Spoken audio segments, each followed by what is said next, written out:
this incident took place back in 1990, so it was a while ago. Yeah, it was some time now, yeah. But it's something that's stuck on your mind? You made quite an impression. It's been with me every day, yeah. Take me through that day, what you were doing, what happened and what you saw. I just decided to go and do some exercise and thought of going up Red Hill, which is part of Woree, I think, because I'd never been up there before. Go for a power walk up there because there's a lot of tracks up the side of the hill. I drove over there and started walking up the hill, and there was a guy ahead of me. I noticed about 50 metres. I sort of followed him up most of the way. He wasn't visible all the time. It was just on and off because of the long grass. And as you get up to the top, there's another track which goes up to the very top of the hill to your right, and it also goes down the hill to your left to a smaller sort of hill. And he was on his way down there as I came out onto this track, and I looked up to the right, up to the top of the hill as I came out, just in case something or someone was coming down on a bike or something. And I saw this hairy man, or whatever the heck it was, Yowie, looking down, like it was leaning out, looking down at the guy that had come out ahead of me. And as I came out on the track, it sort of seen me, and it was just totally like surprised, and just stood up straight, looked straight at me and glared at me. And it just had I remember it had its arms down beside its body, and its arms were really long, and the size of the arms and legs was just really massive. It was really hairy all over, skin exposed around the chest area. It was black. There was a little bit of hair, I think, from memory, going down between the breasts. The face had no hair on it at all, and it was so much just like a person. I remember thinking, why is someone up here in a gorilla suit? Nothing just made sense. It just glared at me, and then it started to clench its fists, and it just growled at me a couple of times each time it clenched its fist. And then it just roared and ran at me, and I just started running down the hill. I only got a couple of strides, and it just hit me in the back, and I just went sailing off the side of the hill. I don't know how far I went initially, but it was a fair way down the hill, but it was really long grass, so it broke my fall. And I just kept on tumbling down the hill, and then when I started to slow down, I just started throwing myself down the rest of the hill until I come out onto the flat, and then there's a school there, and I had to jump over the fence, and I just ran through the schoolyard, just ran flat out across the field. I didn't even look back until I was about halfway across the field, and I just looked back and there was nothing behind me, and I just still kept running until I got near the car, and that was pretty much my experience. How long did it take you to get up the hill? It's probably only about a 10-minute walk. And how far away from you was this thing when you saw it, when it was looking directly at you? Probably 10 metres. It was very close. And was it in trees, or what was the area? Really long guinea grass. Up to about how high? Over my head. It was really tall. No, I'm about 5'7", and it was also about the same height as me, or just a little bit shorter.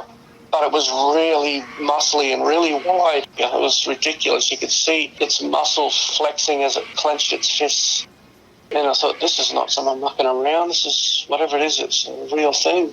You mentioned breasts. Did you think it was a female or a male? Oh, I couldn't see any penis or anything like that. It happened so quick, I didn't really have time to define whether it was a male or a female. It quite could have been. I don't know enough about these things to say. Describe it in as much detail as you can from the top to the bottom. You gave some details before, but see if you can kind of hone in a little bit on maybe some other details about it. Its hair, its colour, its size, its muscles, its arms, its legs. Its hair was all over, although it was a lot thinner on the head, a lot flatter. Actually, right on the very top was a little bit sort of bushy and not as quite flat. It was very gorilla-like, the hair. All of its body was covered in, except for I could notice its face was clear. What was the colour of the hair? It was a really dark browny black. I did remember seeing the orange sort of hue through it. The edges of it was sort of already orange. You mentioned the face didn't have hair. No, it was like just like a normal person, but with a really flat nose, a broad nose. So the face was human-like. Absolutely human-like. It was ridiculously human. It was amazing. Were there any other details of the hands, the legs, the body shape? The arms seemed to go down to its knees or just a little bit below. They were really long, not like a human's arms, I wouldn't think. They seemed to be long and really thick. Its arms were like bigger than what my legs were. Its legs were just really big. You saw the hands, and the hands, were they human-like or different? Very human-like, but muscly, you know. Everything was really big and almost twice the size, like 1.5 size of human. I'm saying in size-wise, I'd say it was almost double my size and probably weight. When it hit me, I just went flying. At the time, I think I was about 80 kilos. It hit me and I just flew off the side of the hill. You said this thing made some face motions or, when it was looking at you and sounds. Can you describe that again? It just went, rah, like really, really low, but very sort of like guttural sort of thing. And it did that about 2 or 3 times. And each time it did that, I remember it screwed its face up and it clenched its fists and its arms and muscles on its arms and legs and everything just flexed like it was getting really angry. And I sort of think that the fact that I was looking at it was what was making it angry, but I just couldn't take my eyes off it. It was just amazingly ridiculous. I couldn't stop looking at it until it just attacked me, and then I just snapped out of it and run. About how long do you think you were looking at it for? I don't think it was that long, probably 10 seconds, maybe 15 max. And then when this thing ran, did it run like a human or...? I didn't see it take too many steps because I could see it was coming for me, but it did look a little odd.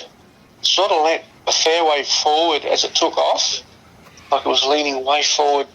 I know when people start to run, you sort of lean forward a little bit, but this seemed to lean forward quite a fair bit.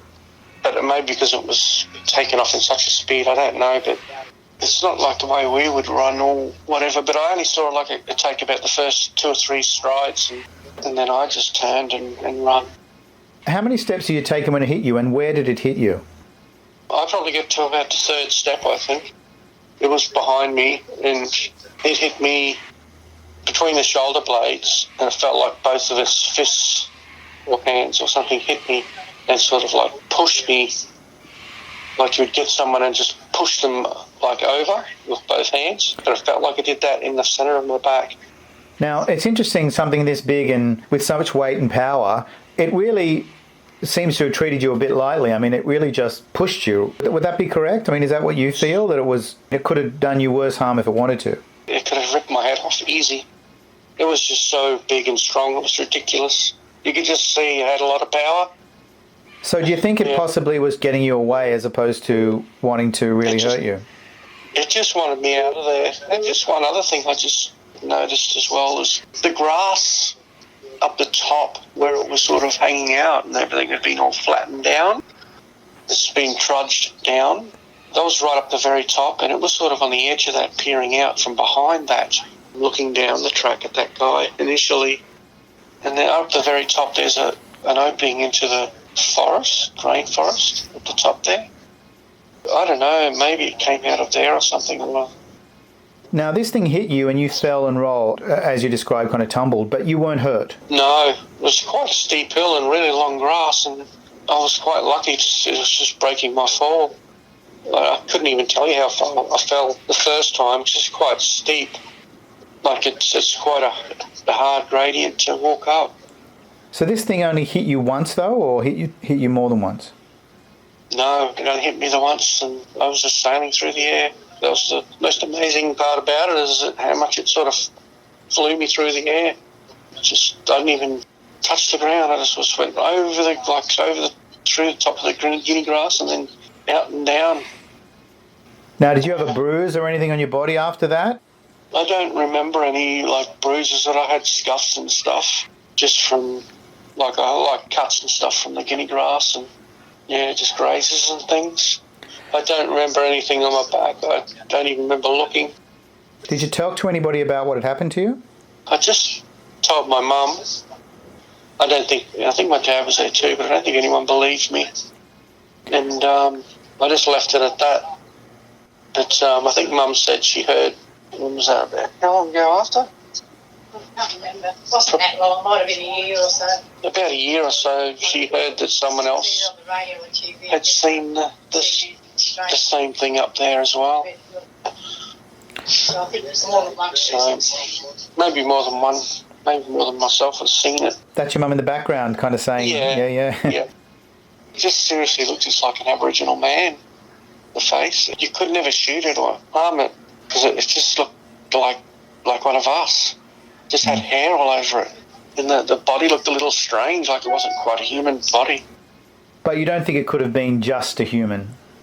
No, definitely not.